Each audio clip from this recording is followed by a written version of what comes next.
Welcome to my YouTube channel. நான் உங்கள் Vijay Aditya, friendly tax lawyer. Last வீடியோவில் நம்ம என்ன பார்த்துருந்தோம் அப்படின்னா, இவே பில்லை பற்றி ஒரு எக்ஸ்பிளேஷன் பார்த்துருந்தோம். இவே பில் சரியாக ஃபில் பண்ணாததுனால, பார்ட் ஏ பார்ட் பி வந்து நம்ம கரெக்டாக இன்ஃபர்மேஷன் ஃபில் பண்ணாததுனால வரக்கூடிய பிரச்சனைகள், அதை வந்து எவ்வளோ கேசஸ் வந்து இங்கே ஹைகோர்ட்டில் இருக்குது அப்படின்றத நம்ம இன்றைக்கி பார்க்க போகிறோம். ஜஸ்ட் லைக் ஒரு பேஜ் தான் நம்ம வந்து ஜென்ரலாக எல்லா அக்கௌண்ட்டும் சொல்கிறது, ஒரே ஒரு சிம்பிள் பேஜ் தான் சார், அது ரொம்ப ஈஸியாக பண்ணிட முடியும் அப்படின்னு சொல்லுவாங்க இவே பில். பட் என்னோட பாயிண்ட் ஆஃப் வியூவில் என்னன்னா, அது ரொம்ப கேர்ஃபுல்லாக ஃபில் பண்ணோம். அதனால தான் பஞ்சாயத்து நிறைய வருது. இன்னைக்கு நம்ம பார்க்க போகிற தலைப்பு வந்து என்ன அப்படின்னா, இவே பில்லும் அதனோட பஞ்சாயத்தும். ஸோ இப்போ என்ன பார்க்கலாம் அப்படின்னு பார்த்தீங்கன்னா, மத்திய பிரதேஷ் ஹைகோர்ட்டில் வந்து இவே பில் வந்து வெஹிக்கிள் நம்பர் வந்து என்டர் பண்ணல பார்ட் பியில் அப்படின்ட்டு அந்த கேஸ் வந்து மத்திய பிரதேஷ் ஹைகோர்ட்டில் நடந்திருக்கு. அது வந்து டிபார்ட்மெண்ட்டுக்கு ஃபேவர் ஆயிருக்கு. அடுத்த கேஸில் பார்த்தீங்க வச்சுங்களேன், கேரளா ஹைகோர்ட்டில் என்ன அப்படின்னா, பார்ட் பியில் வந்து இன்கம்ப்ளீட்டாக இருக்குது அப்படின்னு கேஸ்.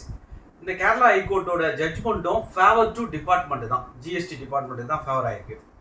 அதுக்கு அடுத்தது வந்து திரும்பியும் கேரளா ஹைகோர்ட்டு அதில் வந்து என்னென்னா, மைனர் ஹியூமன் எரர் தான் நடந்திருக்கு. அந்த இவே பில் ஃபில் பண்ணும்போது சின்னதாக ஒரு ஹியூமன் எரர் நடந்திருக்கு. அதுக்கு ஒரு 1000 rupees வந்து பெனால்ட்டி போட்டு கொடுத்துருக்காங்க. பட் டீலர் சைடு அது ஃபேவர் ஆயிருக்கு. கேரளா ஹைகோர்ட்டில் மைனர் ஹியூமன் எரர் 1000 rupees மட்டும் பெனால்ட்டி. அதுக்கு அடுத்தது வந்து அலகாபாத் ஹைகோர்ட்டில் பார்த்தீங்கன்னா, இவே பில் வந்து டைம் லேப்ஸ் ஆயிருக்கு. ஸோ அதனால வந்து டெலிவரி லேட் ஆனதால் டைம் லேப்ஸு. இது வந்து டீலர் சைடு ஃபேவர் ஆயிருக்கு. ஸோ பெனால்ட்டி வந்து செட்டசைட் பண்ணி கொடுத்துருக்காங்க அதில் வந்து ஹைகோர்ட்டில், இதில் அலகாபாத் ஹைகோர்ட்டில்.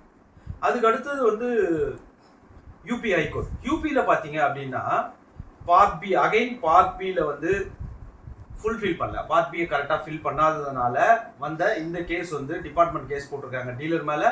டீலர் அகைன்ஸ்ட் டு டிபார்ட்மெண்ட் வந்து யூபி ஹைகோர்ட்டில் நடந்திருக்கு. பட் இந்த கேஸ் வந்து டீலருக்கு ஃபேவர் ஆயிருக்கு. அதுக்கு அடுத்த கேஸ் வந்து பார்த்தீங்கன்னா, திரும்பி அலகாபாத் ஹைகோர்ட் கேஸ் தான் நான் எடுத்திருக்கேன். அதுவும் பார்த்தீங்கன்னா சேம். என்னன்னா, இவே பில் கரெக்டாக ஜென்ரேட் பண்ணல, இன்ஃபர்மேஷன் ராங்காக இருக்குது அப்படின்னு சொல்லிட்டு டீடென்ஷன் பண்ணியிருக்காங்க, சீசர் பண்ணியிருக்காங்க. ஸோ இப்போ அந்த கேஸ் வந்து டீலர் சைட் ஃபேவர் ஆயிருக்கு அலகாபாத் ஹைகோர்ட்டில், இன்ஃபர்மேஷன் கரெக்டாக ஃபில் பண்ணாதனால இவே பில்ல. அடுத்த கேஸ் வந்து பாட்னா ஹைகோர்ட்டில் பார்த்தீங்கன்னா சேம் அதே தான். என்ன அப்படின்னா, இவே பில் வந்து எக்ஸ்பைரி ஆகிருக்கு. எக்ஸ்பைரி ஆனது கூட தெரியாமல் வண்டி மூவ் ஆனதுனால வண்டியை வந்து டீடென்ஷன் பண்ணியிருக்காங்க.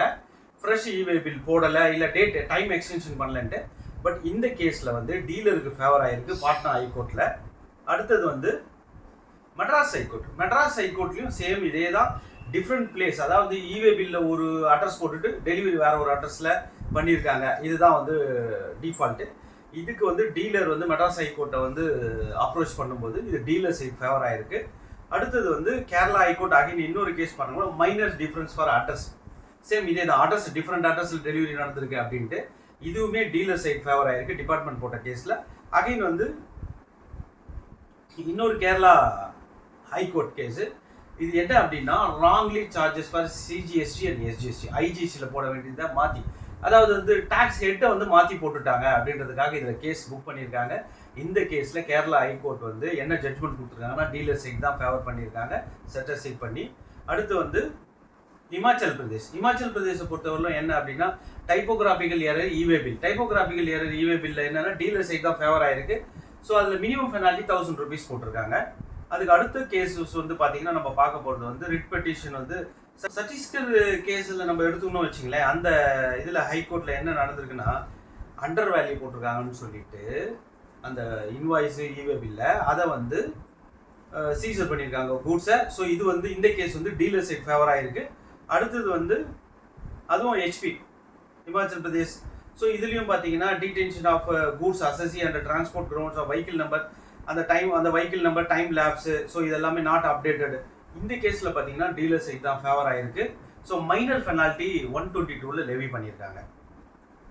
கேரளா ஹைகோர்ட் இன்னொரு கேஸ் பார்க்கலாமே. இதுலேயும் நீங்கள் பார்த்தீங்க அப்படின்னா, டிரான்ஸ்போர்ட்டில் வந்து இந்த வெஹிக்கிள் நம்பர் அப்டேட் பண்ணல, ஸோ ஐஜிஎஸ்டி பேமெண்ட் கரெக்டாக போடல. ஸோ இந்த மாதிரி ஒரு மைனர் சின்ன மிஸ்டேக் நடந்துருக்கிறதுனால இதுவும் வந்து பெனால்ட்டி போட்டிருக்காங்க ரோவிங்ஸ் கோர்ட்டில். அந்த அசஸிங் ஆஃபீஸர் அது அகேன்ஸ்டாக டீலர் வந்து ஹைகோர்ட் போயிருக்காரு, Kerala high court favour to dealer இந்த கேஸில். அடுத்தது வந்து சுப்ரீம் கோர்ட் கேஸ் ஒன்று.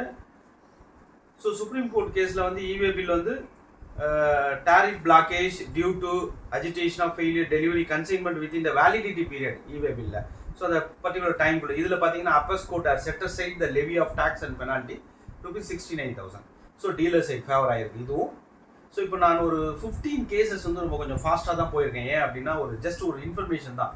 வேரியஸ் ஹைகோர்ட்டில் இவே பில் கரெக்டாக ஃபில் பண்ணாதனால, இன்ஃபர்மேஷனை கரெக்டாக ஃபில் பண்ணாதனால, பார்ட் பியில் வந்து வெஹிக்கிள் நம்பர் கரெக்டாக ஃபில் பண்ணல, டேக்ஸை வந்து கரெக்டான ஹெட்டில் போடல, அண்டர் வேல்யூ பண்ணியிருக்காங்க. நம்ம இவே பில்ல ஒரு அட்ரஸ் போட்டிருக்கோம், பட் வேற ஒரு அட்ரஸில் டெலிவரி பண்ணியிருக்கோம். இந்த மாதிரி இஷ்யூவில் 15 கேசஸில் நீங்கள் பார்த்தீங்கன்னா டீலர் சைடு மோஸ்ட்லி ஃபேவர் ஆயிருக்கு. பட் டிபார்ட்மெண்ட் சைடு பார்த்தீங்கன்னா ஆல்மோஸ்ட் 2 கேசஸ் டிபார்ட்மெண்ட் சைடில் ஃபேவர் ஆயிருக்கு 15 கேசஸில். ஸோ இதில் என்ன இவ்வளோ தொலைவு டைமு, மணி, எனர்ஜி எல்லாத்தையும் வேஸ்ட் பண்ணி ஹைகோர்ட் வரலும் போயிட்டு இதுக்கு ஒரு சொல்யூஷன் தேவைப்படுது. இதை தான் நான் சொல்கிறேன். ஒரு ஃபோக்கஸாக இவே பில் நம்ம வந்து ரெடி பண்ணும்போது இன்வாய்ஸு அட்ரஸ் கரெக்டாக இருக்கா, ஜிஎஸ்டி நம்பர் கரெக்டாக போட்டிருக்குமா, டெலிவரி அட்ரஸ் கரெக்டாக போட்டிருக்குமா, டேக்ஸ் ரேட்டை கரெக்டாக போட்டிருக்குமா, இதை ஒரு வாட்டி செக் பண்ணிக்கோங்க. ஸோ அந்த இடத்துலையே அந்த ப்ராப்ளம் சால்வ் ஆகிடும்.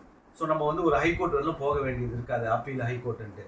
ஸோ இன்னைக்கு இந்த 15 கேசஸோட முடிக்கிறேன். இவே bill is not is ordinary issue. இவே பில் மிகப்பெரிய பிக் இஷ்யூ. ஹைகோர்ட் வரலும் போயிட்டு பஞ்சாயத்து சால்வ் ஆகிருக்கு. அதனால என்னோட பார்வையில் இவே பில்லை கரெக்டாக ப்ரிப்பேர் பண்ணுங்க. உங்களோட பிரச்சனைகள் எதுவும் வராமல் இருக்கும். உங்கள் இடத்துலையே அது சால்வ் ஆகிடும். ஸோ 1க்கு 2 வாட்டி செக் பண்ணிக்கோங்க. நன்றி, வணக்கம். என்னோட இந்த சேனலில் வந்து உங்களுக்கு ரொம்ப யூஸ்ஃபுல்லாக இருந்ததுன்னா ஷேர் பண்ணுங்கள், லைக் பண்ணுங்கள், சப்ஸ்கிரைப் பண்ணுங்கள். Thanks friends.